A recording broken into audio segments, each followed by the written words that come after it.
সাহসিকতার জন্য দুই বান্ধবীকে সংবর্ধনা দিলেন ব্লক প্রশাসন। রবিবার তিস্তা নদীতে ১.৫ বছরের পুত্র সন্তানকে ফেলে দিতে গিয়েছিলেন সীমা বাওয়ালি নামের এক মহিলা। রীতিমতো জলের মধ্যে সন্তানকে বসিয়ে রেখে দেন সেই মা। কিন্তু সেই সময় নদীর পাড়ে বসে থাকা নবম শ্রেণীর দুই বান্ধবী পৌলমী কীর্তনিয়া ও মল্লিকা পাল দ্রুত সেখানে গিয়ে বাচ্চাটিকে উদ্ধার করে। আপনারা দেখছেন রূপসী বাংলা মিডিয়া। এখন একটা ছোট্ট বিরতি, ফিরে আসছি বিরতির পর। সারৈকেল্লা খরসোয়া জেলার সুবিখ্যাত কবিরাজ ভদ্রসেন ভকত TB, filaria, sugar, tumour, Baat, ধাতু, একজিমা, দাঁতের রোগ, কানের রোগ, গুপ্ত ও যৌন রোগ ইত্যাদি চিকিৎসা করেন। এখন নিয়মিত চেম্বার করছেন প্রতি সোমবার বান্দোয়ানে, শুক্রবার বড়াবাজারের সারগোতে, রবিবার এঁচাগড় থানার টিকর গ্রামে, মঙ্গলবার রাজনগর থানার কেন্দ্রমন্ডিতে, বৃহস্পতিবার নিমডি থানার রঘুনাথপুরে। বিস্তারিত জানতে যোগাযোগ করুন 7368034266 এই নম্বরে। পুরুলিয়ায় পাত্রপাত্রী যোগাযোগের একমাত্র বিশ্বস্ত প্রতিষ্ঠান বিবাহ পরিচয়। আপনার মনের মতো জীবনসঙ্গী খুঁজতে আপনার পাশে রয়েছে বিবাহ পরিচয়। তাই আর দেরি না করে আজই যোগাযোগ করুন বিবাহ পরিচয়, municipality commercial complex, 2nd floor, Chaibasa road, opposite PWD office, Purulia. Mobile নম্বর 9232440272 অথবা 8370970472। ফিরে এলাম বিরতির পর। আপনারা দেখছেন রূপসী বাংলা মিডিয়া। আর এই খবর ছড়িয়ে পড়তেই দুই বান্ধবীকে বাহবা দেন অনেকেই। তাদের এই সাহসিকতার জন্য মঙ্গলবার ময়নাগুড়ি ব্লক প্রশাসনের পক্ষ থেকে সংবর্ধনা দেওয়া হয়। তাদের সাহস এবং উৎসাহ প্রদান করতেই এই সংবর্ধনা বলে জানা গিয়েছে। সংবর্ধনা পেয়ে অনেকটাই খুশি পৌলমী ও মল্লিকা। অ্যাকচুয়ালি ময়নাগুড়িতে আমাদের বিভিন্ন যখন ডিজাস্টারাস ঘটনা ঘটে বা ধরুন জলে ডুবে যাওয়া, আগুনে পড়ে যাওয়া, সেই সময় আমাদের সিভিল ডিফেন্স যে টিম আছে ব্লকে, তারা কিন্তু সবসময় কাজ করে। তার সাথে পুলিশ, ফায়ার ব্রিগেড, হেলথের টিমও কাজ করে, যাতে আমরা মুমূর্ষ রোগীদের বা যে কোনো মানুষ বিপদগ্রস্ত হলে তাদেরকে বের করে আনতে পারি। এই মেয়ে দুজন, পৌলমী আর একজন মল্লিকা, গতকাল পরশুদিন যেই ঘটনাটা ঘটেছিল, হয়তো একটা মর্মান্তিক কোন ঘটনা ঘটে যেতে পারত কোনো একটা পরিবারের ব্যক্তিগত ইস্যুর জন্য, ওরা ওই সময় যে উপস্থিত বুদ্ধিটা প্রয়োগ করেছে এবং সেই বুদ্ধি প্রয়োগের মাধ্যমে ওরা দেখিয়েছে যে বয়স কোনো বার নয়। ওরা স্কুল থেকেও শিখেছে এগুলো এবং শিখে যে ওই সময় একটা মানুষকে বাঁচানো খুবই জরুরি, সেই কাজটা কিন্তু করেছে। এবং সেই কারণে আমরা তাদেরকে আজকে একটা মডেল হিসাবে রাখছি, যাতে আগামী দিনে যে কোনো জায়গায় দুর্ঘটনা ঘটলে মানুষের যে উপস্থিত বুদ্ধি, ক্যামেরার দিকে ছবি না তুলে অন্তত উপস্থিত বুদ্ধিতে যদি মানুষটাকে আমরা রেস্কিউ করে দিতে পারি, সেটা অনেকটা বেশি কাজ হবে। এবং আপনারা যেভাবে গত পরশুদিনও ওদেরকে অ্যাপ্রিসিয়েট করেছেন বিভিন্ন সংবাদ মাধ্যমে, সেটাও আমাদের খুব ভালো লেগেছে যে অ্যাটলিস্ট এই ছোট ছোট ঘটনাগুলোকে আমরা সংবাদ মাধ্যমের মাধ্যমে গোটা পশ্চিমবঙ্গকে আমরা ছড়িয়ে দিতে পারছি। এবং আমরা আজকে সেই কারণেই ওদেরকে একটা অ্যাপ্রিসিয়েশন, একটা যে উৎসাহমূলক, যে বিভিন্ন স্কুলগুলোতে বাচ্চারা যারা বড় হচ্ছে, নিজেদের সোসাইটিকে কী করে আপলিফ্ট করা যেতে পারে, কে যে কোনো বিপদে পাশে দাঁড়ানো, সেটা যাতে তুলে ধরতে পারে, সেই বার্তাটাই আমরা দেওয়ার চেষ্টা করছি। কি মনে হয় এখান থেকে অন্য স্টুডেন্টরা বা যারা বাচ্চারা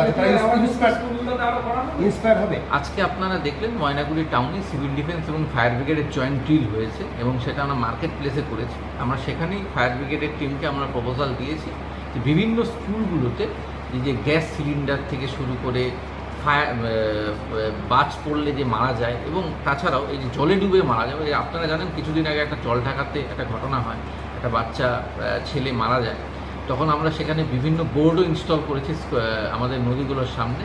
আপনারা দেখবেন দমুমনিতে যাতে কেউ নদীতে না নামে। বর্ষাকালেও আমরা বারংবার চেষ্টা করছি অ্যাওয়ারনেস তৈরি করার। আমরা স্কুলের মাধ্যমে সেই প্রচারটা রাখবো, যাতে সেই জায়গাতে সবার একটা অ্যাওয়ারনেস তৈরি হয় যে সাঁতার না জেনে কোনোভাবেই নদীতে যাওয়া কিন্তু উচিত নয়। কিন্তু গরমের দিনে কিছু কিছু লোকরা নেমে যায়, তো আমরা চেষ্টা করছি যাতে এটাকে প্রিভেন্ট করা যায় প্রশাসনিক দিক থেকেও। এবং অ্যাপামর যে ছাত্রছাত্রীর থেকে সাধারণ মানুষরাও যদি এগিয়ে আসতে পারে, তাহলে আমাদের কাজগুলো অনেকটাই সহজ হবে। কারণ লোকের মধ্যে যদি অ্যাওয়ারনেস থাকে, তাহলে অটোমেটিকলি এই মৃত্যুগুলো ঘটবে। তোমরা কি করছিলে তখন? সেদিন হচ্ছে আমরা নদীর পাড়ে ছুটির দিন ছিল, আর আমরা বসে গল্প করছিলাম দুজনই। তার পিছন থেকে মহিলাটা এসে বাচ্চাটাকে নদীতে নিয়ে যাচ্ছিলো, তো পিছন থেকে আরেকটা কাকিমা বলছিল আমাদের, ওকে ধর নদীতে ফেলে দেবে। তারপরে আমরা ওখানে ছুটে যাই, বাচ্চাটাকে নিলাম চুলায়, ওর মা বাচ্চাটাকে ফেলে দিয়ে চলে আসছিল। তো তারপরে মানে নদীর কতক্ষণে মানে সাইডে ফেলছিল নাকি? না না, নদী হাঁটুর জলে বসিয়ে দিয়েছিল বাচ্চাটাকে, পিছনে অনেক গভীর জল ছিল। তো ওখানে পড়ে গেলে আর উঠতে পারতো না, অনেক জল।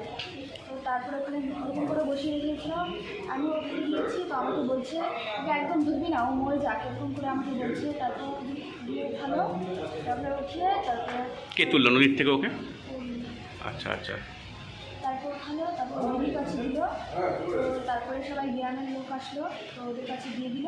তারপর তো আমরা ওই পাইনি। কি নাম তোমার? মল্লিকা পাল। মল্লিকা পাল। আজকে তোমাদের সংবর্ধনা দিল নাকি বিডিও অফিস থেকে? আমি বসিয়েছিল ওকে, তো আমি জল দিয়ে তুললাম। আর জল থেকে তোলার পর মা বলছে তুমি ধরবে না, একটু ফেলে দাও, ওকে মরে দাও, ওকে বিছিয়ে দাও নদী দিয়ে। তা আমি তোকে তুললাম। ওর মা এমন রাগ করতেছে আমার উপর প্রচুর হয়ে, যে আমাকে মারধর করবে, এমন রাগ করতেছে। তো তারপর আমি আমাকে ভয় ভয় লাগছিল আমার তখন, ওর মার ব্যবহারের জন্য? হ্যাঁ, আমার মা প্রচণ্ড, আমি কী বলবো, সেই রাগ লেগে গিয়েছিল। আমি কি ধরলাম কিসের জন্য, তার জন্য। তো ধরার পরে আমি, ওর দিদি ছিল, ওর দিদি মানে বাচ্চাটা কতখানি জলের মধ্যে ছিল তাও? বাচ্চাটা তাও ভালোই জল ছিল, আর পিছনে প্রচুর জল। পেছনে জল ছিল? হ্যাঁ, আর যেখানে বসা ছিল সেই জায়গাটা কিরকম ছিল? তো ভালোই জল ছিল। মানে জলের মধ্যেই কি বসানো? হ্যাঁ, জলের মধ্যেই বসানো হয়েছে বাচ্চাটাকে। তো জল থেকে তোলার পর আমি ওর দিদির কাছে দিলাম। মানে বাচ্চাটা বসা অবস্থায় ছিল জলের মধ্যে? হ্যাঁ, বসা বাচ্চা। তার যখন বসা অবস্থা ছিল ওর শরীরে কতখানি পর্যন্ত জল ছিল তখন যখন বসা ছিল? ওর পাও দিতে হচ্ছে। পা অব্দি জল ছিল, মানে পাটা ডোবা ছিল? হ্যাঁ, মানে পাওটা জোগাড় ছিল। হ্যাঁ, বসা অবস্থায় পা ডোবা ছিল? হ্যাঁ, তারপর তুমি সেখান থেকে তুলে আনলে নাকি? হ্যাঁ, আজকে তোমাদের সংবর্ধনা দিল, কেমন লাগছে? খুব ভালো লেগেছে। এত বড় একজন মানুষের সাথে দেখা, আর ভাগ্য হলো আমাদের এত বড় মানুষ আমাদের হাত দিয়ে, মানে কী বলবো, আজকের দিনটা আমার কাছে খুব একটা ভালো। একা ছোট বাচ্চার জীবন তোমরা বাঁচালে দুজন মিলে, আগামীতে কি করতে চাও, কি কাজ করতে চাও আগামীতে? আগামীতে আমার ইচ্ছা আছে যে একজন ভালো মানুষ হবো, একজন ভালো মানুষ হয়ে একজন ভালো মানুষের পাশে দাঁড়াবো, ভালো মানুষের হেল্প করবো, সেটাই ইচ্ছা। কি নাম তোমার? কৌলি। জলপাইগুড়ি থেকে কনক অধিকারীর রিপোর্ট, রূপসী বাংলা মিডিয়া। আপনারা দেখছেন রূপসী বাংলা মিডিয়া। এখন একটা ছোট্ট বিরতি, ফিরে আসছি বিরতির পর। পুরুলিয়া শহরে এখন স্বল্প খরচে উন্নত ও অত্যাধুনিক চিকিৎসা পরিষেবা বর্দান হসপিটালে।